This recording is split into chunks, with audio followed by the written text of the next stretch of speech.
नमस्कार दोस्तों, क्राइम तक में आप सबका स्वागत है। मैं हूं सुप्रतिम बैनर्जी। ये वाकया है पिछले साल का। तारीख है 17 अगस्त 2022। 17 अगस्त 2022 को एक शख्स ने दिल्ली के कापासेड़ा पुलिस स्टेशन में एक रिपोर्ट लिखवाई। ये कापासेड़ा जो लोकेलिटी है ये बेसिकली दिल्ली और गुड़गांव का बिल्कुल बॉर्डरिंग एरिया है, यानी दोनों राज्यों हरियाणा और दिल्ली के बीच ये जगह है। और कापासेड़ा पुलिस स्टेशन है जो दिल्ली पुलिस की हद में आता है, दिल्ली की सीमा में आता है।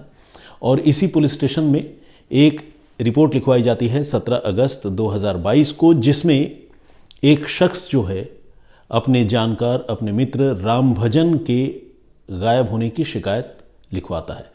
वो ये बताता है कि रामभजन जो है बिजवासन में अपने पूरे परिवार के साथ रहते थे, साथ में उनकी पत्नी, बेटा और दूसरे लोग भी थे। और पिछले कुछ दिनों से रामभजन जो है वो नहीं मिल रहे हैं। वो यहाँ पर कुछ दिनों से अकेले रह रहे थे और नहीं मिल रहे हैं। और हमने काफ़ी ढूंढने की कोशिश की, उनका मोबाइल फ़ोन भी लगातार स्विच ऑफ आ रहा है। तो इस तरह की रिपोर्ट पुलिस ने, शुरुआती रिपोर्ट जो है उसकी गुमशुदगी की दर्ज की। और पुलिस ने रामभजन के बारे में जब जानकारी जुटानी शुरू की तो ये पता चला कि रामभजन मूल रूप से बिहार के मुजफ्फरपुर के रहने वाले हैं। तकरीबन 50-52 साल उनकी उम्र है। और रामभजन यहाँ पर बिजवासन में अपनी पत्नी और बेटे के साथ रहते थे और यहीं रहकर कापासेड़ा के इलाके में ज़मीन पट्टे पर लेकर वो खेती किसानी का काम किया करते थे। इस बीच कुछ रोज़ पहले रामभजन को ये पता चला कि गांव में यानी मुजफ्फरपुर में उनकी बुजुर्ग माता जी का निधन हो गया है। तो रामभजन अपने पूरे परिवार के साथ मुजफ्फरपुर चले गए थे। लेकिन जब मुजफ्फरपुर से लौटे तो वो अकेले लौटे। और ये वही दिन था, तकरीबन 14-15 अगस्त के आसपास। और लौटने के बाद वो 1-2 दिन उन्होंने दिल्ली में कापासेड़ा में गुजारे होंगे। इस बीच रहस्यमय तरीके से वो गायब हो गए। और जब गायब हो गए तो घर वाले तो खैर यहाँ थे नहीं। रामभजन को जानने वाले उसके कुछ मित्रों ने थाने में रिपोर्ट लिखवाई। इसके बाद पुलिस ने गुमशुदगी की रिपोर्ट दर्ज की और मामले की जांच शुरू की।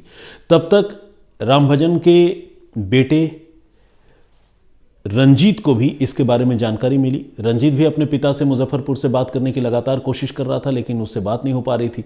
तो रंजीत भी बेचैन हुआ, घर वाले परेशान हुए और रंजीत मुजफ्फरपुर से फिर दिल्ली आ गया। और दिल्ली आकर उसने अपने पिता को ढूंढने का फैसला किया। और सितम देखिए, या इंग्लिश में जिसे कहते हैं आयरनी देखिए, विडंबना देखिए कि जिस पुलिस को रामभजन को ढूंढ निकालना था वो पुलिस रामभजन को नहीं ढूंढ पाई। लेकिन तकरीबन 1 या 1.5 दिन के मशक्क़त के बाद रामभजन के बेटे रंजीत ने खुद अपने पिता की लाश कापासेड़ा इलाके में ही एक डंप यार्ड से, यानी कूड़ा घर से रिकवर करने में कामयाबी हासिल की। रिकवर करना तो खैर एग्जैक्टली नहीं कहेंगे, लेकिन देखने में या नोटिस करने में कामयाबी हासिल की। इसके बाद उसने पुलिस को बताया कि मेरे पिता की लाश जो है वो कूड़ा घर में पड़ी हुई है। और कूड़ा घर में लाश पड़ी होने का मतलब ये कोई नॉर्मल डेथ तो है नहीं, मेरे पिता की शायद किसी ने हत्या कर दी है। ये बात जब पुलिस ने सुनी तो जिसने गुमशुदगी का रिपोर्ट दर्ज कर, पुलिस जो अब तक बैठी हुई थी हाथ पर हाथ रखे हुए, वो पुलिस जो है फ़ौरन वहाँ मौके पर पहुँची और मौके पर पहुँचकर उसने लाश बरामद की। लाश को फ़ौरन पोस्टमार्टम के लिए भिजवाया गया ताकि ये पता चल सके कि रामभजन की मृत्यु कैसे हुई है। पोस्टमार्टम रिपोर्ट आ गई 1 दिन गुजरते गुजरते। और पुलिस वाले, रामभजन के परिवार के लोग, रामभजन को जानने वाले दूसरे लोग, तमाम लोग पोस्टमार्टम रिपोर्ट में जो बात लिखी थी उसे सुनकर हैरान रह गए। पोस्टमार्टम रिपोर्ट में यह लिखा हुआ था कि रामभजन की मौत जो है वो करंट लगने की वजह से हुई है। अब अगर करंट लगने की वजह से रामभजन की मौत हुई है तो कूड़ा घर में अगर मान लीजिए रामभजन को करंट लग गया किसी काम से, अगर वो डंप यार्ड में या कूड़ा घर में गया हुआ था, तो फिर वहाँ पर कोई बिजली का तार या ऐसी कोई चीज़ होनी चाहिए थी। लेकिन वहाँ पर ऐसी कोई चीज़ नहीं थी, ऐसा कुछ भी नहीं था जिससे रामभजन को कूड़ा घर में करंट लगता। इसका मतलब ये हुआ कि रामभजन को करंट कहीं और लगा और रामभजन की लाश को लाकर कूड़ा घर में फेंक दिया गया। और ऐसा आमतौर पर इंसान तभी करता है जब वो सबूत मिटाने की कोशिश करे और मौत जो है वो सामान्य मौत नहीं हो बल्कि कत्ल का मामला हो। तो कुल मिलाकर एक गुमशुदगी का केस तफ्तीश होते होते धीरे धीरे कत्ल के मामले में तब्दील हो गया। और न सिर्फ कत्ल के मामले में तब्दील हो गया, पुलिस की घोर लापरवाही और घर वालों की मेहनत मशक्क़त के बदौलत जो है मरने वाले की लाश बरामद हुई और पोस्टमार्टम से पता चला कि मौत जो है वो करंट लगने की वजह से हुई है। अब पुलिस ये जानने पता करने की कोशिश में जुट गई कि राम भजन का किससे अनबन था, किस बात को लेकर अनबन था, क्या किसी से दुश्मनी थी। घर वालों से बहुत पूछताछ हुई लेकिन ऐसा कोई विजिबल एनिमी या दुश्मन जो है वो सामने समझ में नहीं आ रहा था। घर वाले भी थोड़े कंफ्यूज्ड थे कि ऐसी किसी के साथ क्या दुश्मनी हो सकती है कि कोई करंट लगाकर ही उनके पिता की, रंजीत ने कहा, कि जान ले रहे। ये बात उसे समझ में नहीं आ रही थी। लेकिन फिर तफ्तीश होते होते पुलिस को यह भी पता चला कि राम भजन जिस इलाके में रहता था और कापासेड़ा में जिस जगह पर ज़मीन पट्टे पर लेकर खेती करता था, वहीं दो नौजवान, जिसमें एक का नाम वीर सिंह है और एक और भी नौजवान वहाँ पर रहकर जो है वो भी खेती किया करते थे। दूसरे नौजवान का नाम रामदास है। तो ये वीर सिंह और रामदास के साथ राम भजन की अक्सर कहासुनी हुआ करती थी। दरअसल ये जो 50-52 साल के राम भजन थे, ये थोड़े अक्खड़ स्वभाव के इंसान थे, यानी थोड़ी बदजुबानी किया करते थे, बुरे तरीके से लोगों से पेश आते थे। और ये जो दोनों लड़के थे, इनकी उम्र 30 साल के आसपास की थी। तो दोनों के एज में भी काफ़ी फ़र्क था, यानी वीर सिंह और रामदास और राम भजन जिसकी हत्या हुई, उनके एज में काफ़ी डिफरेंस था। तकरीबन 20 साल का गैप तो था ही। लेकिन चूंकि आसपास ही इनके खेत थे, काम भी किया करते थे, तीनों का एक दूसरे से वास्ता भी पड़ता था। लेकिन राम भजन जो मारा गया वो अक्सर इन लोगों के साथ बहुत बुरे तरीके से पेश आता था और ये लोग अंदर ही अंदर कुढ़ते रहते थे, जलते रहते थे और ये चाहते थे कि वो राम भजन को जब भी मौका मिलेगा सबक सिखाएंगे।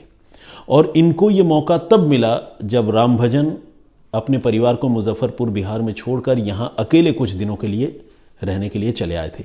उनका परिवार शायद कुछ दिनों तक वहाँ रुक गया था और उनका इरादा था कि कुछ दिनों में जब चीज़ें नॉर्मलाइज्ड हो जाएंगी गांव में तो वो वापस लौट आएंगे। लेकिन इससे पहले ही राम भजन अपने इन हिडन एनिमीज़ का, छुपे हुए दुश्मनों का शिकार बन गए, क्योंकि खुद राम भजन को भी इस बात का एहसास नहीं था कि वीर सिंह और रामदास नाम के ये दोनों लड़के उसके खून के प्यासे हैं। हुआ ये कि 16 अगस्त की रात को वीर सिंह और रामदास ने मिलकर राम भजन को अपने खेतों में बुलाया और किसी मसले पर बातचीत करने की बात कही। राम भजन को दूर दूर तक एहसास नहीं था कि उनके दिमाग में कितनी खौफनाक प्लानिंग है और खेतों में मौत उसका इंतज़ार कर रही है। उसे इस बात का कोई अंदाज़ा नहीं था। राम भजन जो है वो पहुंचा और वहाँ पर वीर सिंह और रामदास पहले से इंतज़ार कर रहे थे। वहाँ पहुँचने के बाद इन तीनों के बीच में मामूली कहासुनी हुई और इन तीनों ने जो तरीका चुन रखा था, एक तरह से ट्रैप समझ लीजिए या जाल बिछाने वाली बात कह लीजिए, उन्होंने किया क्या था कि खेतों में जो कटीले तारों के बाड़ होते हैं, उन कटीले तारों के बाड़ में उन्होंने करंट लगा रखा था और वो करंट सिर्फ और सिर्फ राम भजन को उस बाड़ में फंसा कर, करंट लगाकर उसकी जान लेने के इरादे से लगाया था। और फिर हुआ ये कि पहले इन तीनों के बीच में कहासुनी हुई और उसके बाद इन दो लड़कों ने मिलकर राम भजन को उन कंटीले तारों के बाड़े में धक्का दे दिया जिसमें बिजली दौड़ रही थी। एक ही झटके में पावरफुल करंट जो है वो राम भजन को लगा और वहीं पर उसकी सांस उखड़ गई, उसका जिस्म बिल्कुल अकड़ गया। इसके बाद इन लोगों ने करंट जो उन्होंने उन तारों में लगाया था उसको वहाँ से ख़त्म किया, करंट को डिस्कनेक्ट किया और इसकी लाश रात के अंधेरे में बाइक पर उठाई और उठाने के बाद चुपके से ले जाकर कापासेड़ा इलाके के ही एक कूड़ा घर में उसे डंप कर दिया और वहाँ से फरार हो गए। उन्हें लग रहा था कि इसके बारे में शायद कभी किसी को कोई जानकारी नहीं मिल पाएगी, लेकिन खुद इन कातिलों ने भी कुछ गलतियां की और जब तफ्तीश आगे बढ़ी तो दुश्मनी की बात भी सामने आ गई, राम भजन के अक्खड़ स्वभाव की बात भी सामने आ गई। तो उसके बाद धीरे धीरे मामला खुलता चला गया।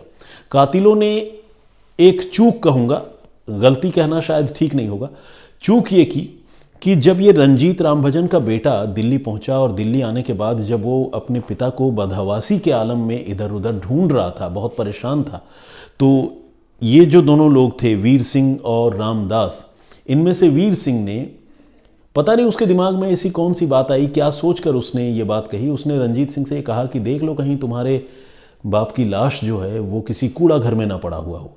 अब इस तरह की बात वीर सिंह ने कही तो जो बेटा रंजीत सिंह है उसका भी माथा ठनका, लेकिन उसने तब ये नहीं सोचा था कि इसके पीछे वीर सिंह का हाथ हो सकता। उसने सोचा कि वीर सिंह शायद रैंडम गेस लगा रहा है। लेकिन जब वीर सिंह ने यह बात कही और रंजीत ने फिर कूड़ा घरों में जाकर लाश ढूंढने की शुरुआत की और वाकई लाश कूड़ा घर में मिल गई कुछ कूड़े के ढेर के पीछे, तो फिर रंजीत को लगा कि अरे ऐसा कैसे हो सकता है, वीर सिंह इतना स्पेसिफिक इंफॉर्मेशन कैसे दे सकता है। इसके बाद उसने पुलिस को सारी बात तो बताई ही, पुलिस ने वीर सिंह के उस इंफॉर्मेशन के बारे में भी बताया जो वीर सिंह ने पहली बार रंजीत को बताई थी और यह कहा था कि तुम्हारे पिता की लाश जो है वो कूड़ा घर में पड़ी हो सकती है। वीर सिंह अब रडार पर आ चुका था। पुलिस ने वीर सिंह को भी इंटरसेप्ट किया, उससे पूछताछ की। पहले वो मना करता रहा, लेकिन बाद में वीर सिंह ने यह बात कबूल कर ली कि उसी ने अपने दोस्त रामदास के साथ मिलकर राम भजन की हत्या की और हत्या करने के लिए जो तरीका उन्होंने करंट लगाने का चुना था उसके बारे में भी उसने खुलासा किया। इत्तेफाक से जब पोस्टमार्टम रिपोर्ट सामने आई थी उस वक्त बॉडी पर करंट लगने के निशान तो थे, यानी डेथ ड्यू टू इलेक्ट्रोक्यूशन वाली बात तो सामने आई थी, लेकिन कंटीले तारों में उलझने की वजह से जो खरोंच वगैरह उसके जिस्म पर बने थे उसके निशान भी सामने आ गए थे। और ये बात पोस्टमार्टम रिपोर्ट में जब सामने आई और पुलिस ने जब इन दोनों लड़कों को पकड़कर उनसे पूछताछ की और इन्होंने बताया कि उन्होंने खेत में लगे कंटीले तारों के बाड़े में करंट लगाकर और राम भजन को उसमें धक्का देकर उसकी जान ली है, तो उनके इस बयान के साथ पोस्टमार्टम रिपोर्ट में लिखी गई बातें जो है वो मिलने लगी, यानी कोरोबोरेट होने लगी। इस तरह से पुलिस ने इस मर्डर के मामले को न सिर्फ सुलझा लिया बल्कि दोनों गुनहगारों को गिरफ्तार कर लिया। और गुनहगारों के पकड़े जाने की वजह उनकी आपस की रंजिश, जिसके बारे में लोगों को पता चल गया था, उनका ओवर स्मार्ट बिहेव करना और मरने वाले शख्स यानी मकतूल के घर वालों को, उसके बेटे को ये बताना कि तुम्हारे पिता की लाश कूड़ा घर में पड़ी हो सकती है, ये रही। और साथ ही जब लाश मिली और लाश में बिजली के झटके से मौत होने की बात समझ में आई और कंटीले तारों के निशान समझ में आए, जबकि कूड़ा घर में कोई बिजली का कोई भी ऐसा यूनिट या इंस्टॉलेशन नहीं था, तो फिर पुलिस को ये लगा कि हत्या शायद कहीं और हुई है, शायद किसी खेत में हुई हो। तो पुलिस को एक तफ्तीश का जो डायरेक्शन है, जिसे सिमत कहते हैं, वो मिल चुकी थी और उस डायरेक्शन की बदौलत पुलिस ने इस मामले को सक्सेसफुली क्रैक किया और इस केस को सुलझाने में पुलिस को तकरीबन 1 हफ्ते का वक्त लगा।